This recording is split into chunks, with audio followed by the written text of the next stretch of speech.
Hello and welcome to another C3 Stingray video. If you haven't subscribed to the channel yet, please do. And if you like the video, please hit that like button down there.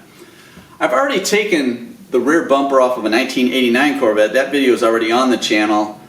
And I had this 96 and I thought, I wonder what the big difference is. Now the 89 would be the same as 84 through 90, but the 91 through 96 looks a little different, but it's very similar in the way it comes off, but there are some subtle changes, subtle differences that I want to point out. So I'm just going to take this bumper off and point out the differences, and let's just watch the video. This is the 1996 Corvette we're working on. It was sitting next to a garage fire, so the whole passenger side of this car is kind of melted. Now to take this bumper off, first you're going to lift the gas lid and take the 4 T10 torque screws. There are 2 at the top and 2 at the bottom.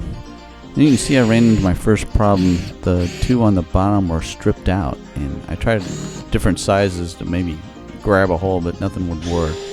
So I had to result in getting the drill out and drilling the 2 screws out on the bottom. Now, chances are you won't have this problem. This car's been sitting around for a while, so some issues, but as you can see, they came out pretty easy. Drilled them out and everything's still usable. Next, you want to take your gas lid off and remove the rubber boot that's going around the gas inlet. And when you pull that out, there is a drain hose on the end of it. It's connected.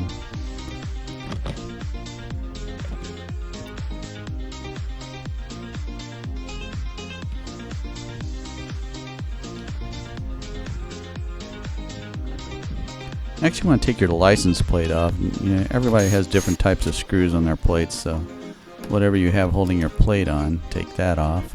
There should be 2 7mm screws here, I believe. This one's missing for some reason. I'm not sure why these 2 screws are missing.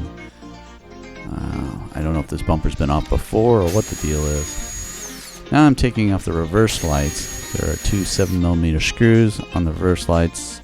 Just take those 2 screws out and then get those tabs out of the slots off the other side. They just kind of slide out of those slots, and then you're gonna have to twist in that light and pull it out. And now I'm doing the other side. It's come out pretty easy. And next we're going for the actual tail lights. And on the 89 that I did, I went from the top. It was way easier, but on the 96 it is way easier to go from the bottom.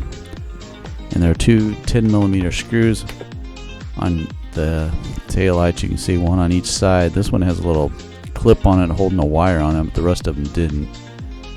And then the light itself, you just squeeze and twist and pull that out. But on this 91 through 96, the 2 10mm screws are on each side of the light, where with the 84 through 90, they're on the top, kind of catty corner on the top and bottom. So that's the difference there. And plus there just seems to be more room. I don't know, it was much easier getting these lights out of this than it was out of the 89 that I did in the other video. It just seems to be a lot more room all the way around. But you just put your hand through each of the taillights holes and take the lights out. Next, you're going to have to jack the car up and take the wheels off so you can get to the inner fenders.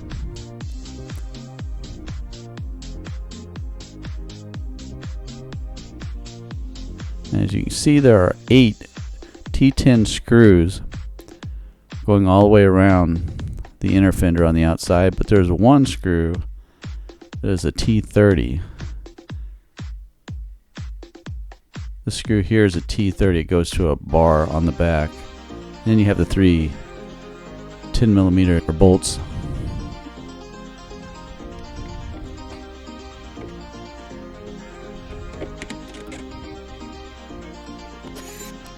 Now I'm removing all the T10 screws.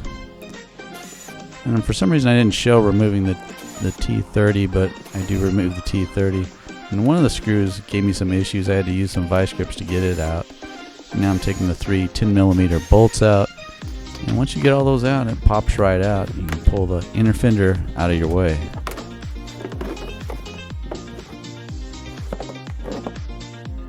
Now you can see the side light here.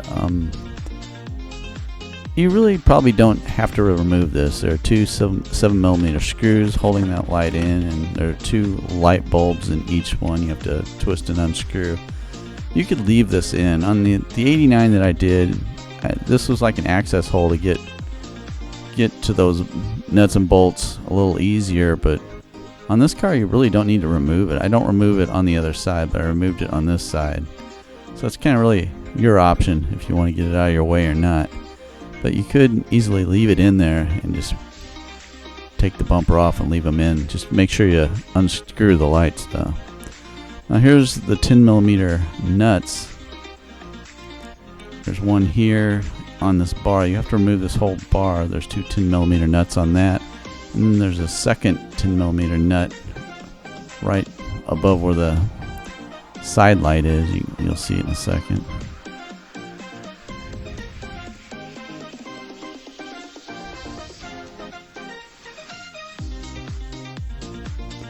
Now once again I ran into another issue.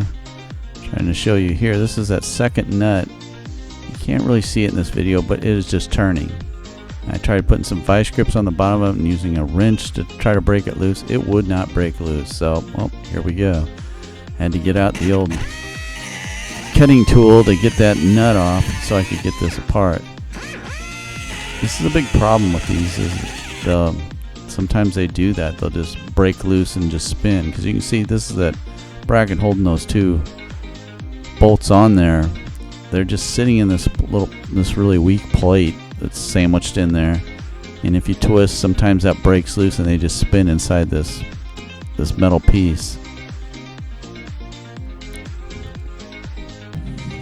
Now I'm going for one of the nuts towards the back. I probably could have accessed this through the back taillight hole just as easy, but I had this really long extension so I could see it really well. So I thought I'd just go ahead and take it out from here. If I remember right, like the antenna was in the way. That might have been one of the reasons why I used that extension. But it's easily accessible from that, like doing it that way. This side I had to use a wrench to get that one nut off because it's melted there and I couldn't get a socket on there. And this second nut on this one was okay. It didn't. None of the other nuts like froze up like that and spun. So I was able to get these two out without any issue. And then I used the extension again to get that first nut on the back side by the tail light. Now for the rest of them, you can just access them through the hole, the tail light hole. You can see here, it's an inside shot with me with a ratchet wrench getting these off. I find the ratchet wrench works pretty well with these nuts, but you could use a socket as well. And like I always say when working on these Vettes, you just got to feel around for everything. You can't see anything. I mean, you're seeing it with this camera shot, but I just set a GoPro inside to get what I could get.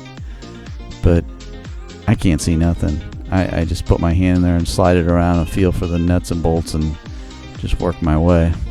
Now I'm back on the other side, taking the nuts off on this side, and then I'm going to get the ratchet out and work my way down the center of the bumper where there's 7mm screws all the way down.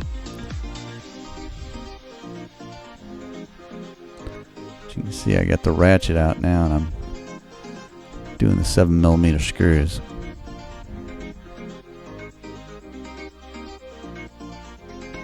You can see there's some of the stuff I've taken out. I still have a few more 7mm screws to get. These are all really easily accessible through the taillight holes. In fact, everything was much... It's funny, in the 89 I had no problems at all getting that bumper off, and things were harder to get to, and this one things were easier to get to, and I've had all kinds of issues with frozen bolts and screws that are stripped out and different things. It's actually more easier accessibly. And we're still not done. Look, there are two more 7mm screws underneath. This just won't end.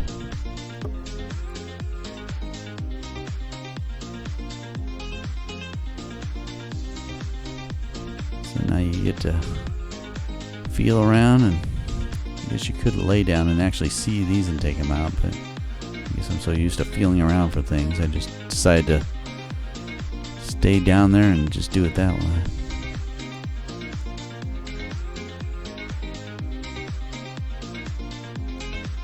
Alright, I thought I had it all done and ready to pull off, but I forgot one thing. And that was the license plate light. That light there was holding me up, and I had to take 2 screws out of it to get this bumper off. Fortunately, I didn't show a close-up of that, but here's a look at the light that I was taking the 2 screws out of. I mean, you'll see it pretty easy. And now the bumper is coming off. Here's the overview. We have the 4 inner fender screws. We have the 2 10mm nuts. That one I had to cut off. We have 4 more 10mm nuts on the corner. We have 8 7mm screws all the way across the center. We have 4 more 10mm nuts, inner fender screws, and those other 2 nuts. Don't forget about the 2 on the bottom and the 2 by the license plate. So there you go. Taking the rear bumper off is not that bad of a job, but as you can see, this one was more typical than my other video on my 89. That one came off really easy. I had no issues whatsoever. Where this one, I had a couple screws that I had to drill out. I had that nut that was spinning. I had to cut that off. To be honest, this was more of a typical removal. I mean, I usually run into issues like that every time. There's always that 1 or 2, nuts or bolts that just will not come out. And I know most people edit that crap out of their videos, so it looks like they just, we just danced right through this. But to me, I think you'd rather see issues that may arise when you go in to tackle yours. I would like to say is really WD-40 all your stuff before you remove it, because it does make it a lot easier. And normally, hopefully, it will come off without any issue. But if you're like me, you're going to run into issues. There'll be some issues that you're going to have to tackle. But it still came off. No big deal. Hopefully, if you like this video, you'll want to watch some of my other videos. Subscribe to the channel.